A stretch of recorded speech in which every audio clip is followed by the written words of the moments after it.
If there was a rule book for shooting cinematic footage, it would say shoot manual exposure at 24 frames per second and always use an ND filter. But when it comes to shooting on my DJI Osmo Pocket 3, I tend to break all of these rules.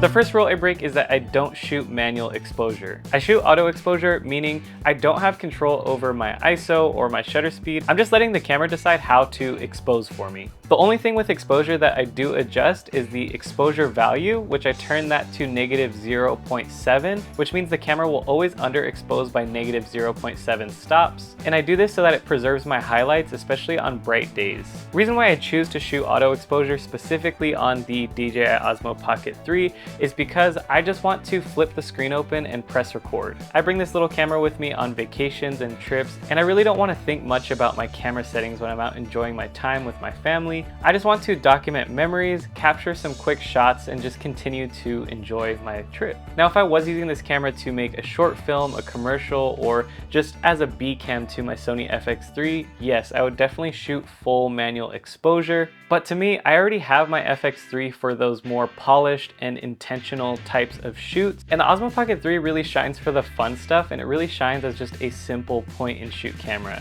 Rule number 2 is always shoot 24 frames per second. And rule number 3 is to use an ND or VND filter for bright situations. But instead, I choose to shoot 30 frames per second and to not use an ND filter.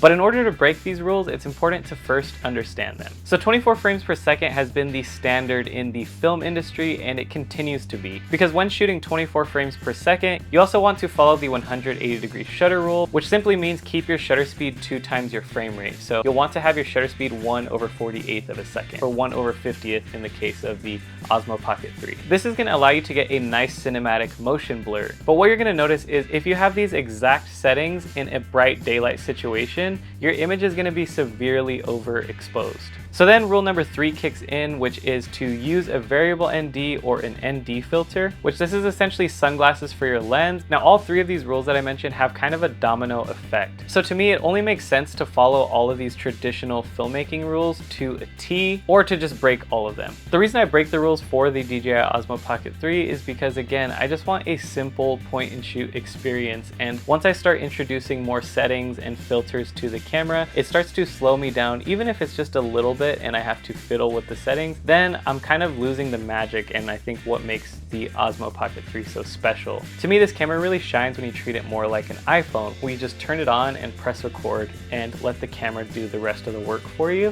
That's when I love using the Osmo Pocket 3 the most.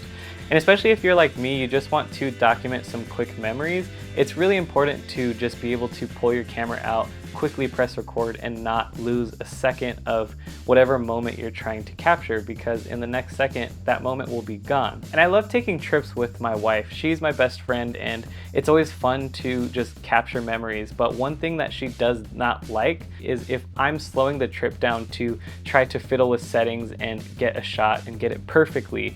And that's a huge reminder to me that if I'm on a trip that's not a dedicated shooting trip, it's more of a vacation. This is for all the people that are going with you. It's not just for you to hold up everyone to just get a shot and get it perfectly. So for me, the less settings I have to fiddle with and the more simple and quick it is to grab a shot, the better it is for myself and everyone else included. So that's why I break the rules for my DJI Osmo Pocket 3. Now, there's 2 traditional video/filmmaking rules that I do tend to follow on the Osmo Pocket 3 that don't slow my trips down. Rule number 1 is to shoot log. So my color profile on the DJI Osmo Pocket 3 is D-Log M.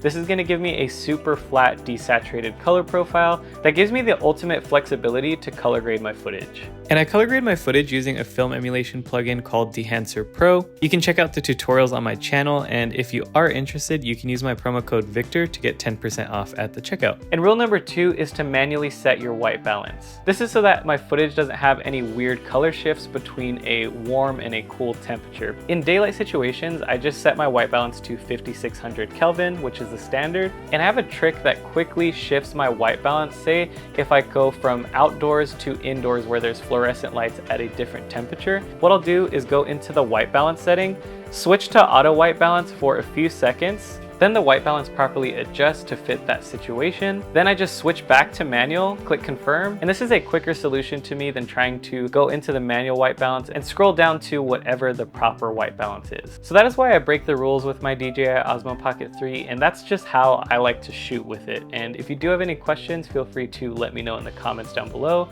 Huge thank you for watching, and I'll see you in the next one. Peace.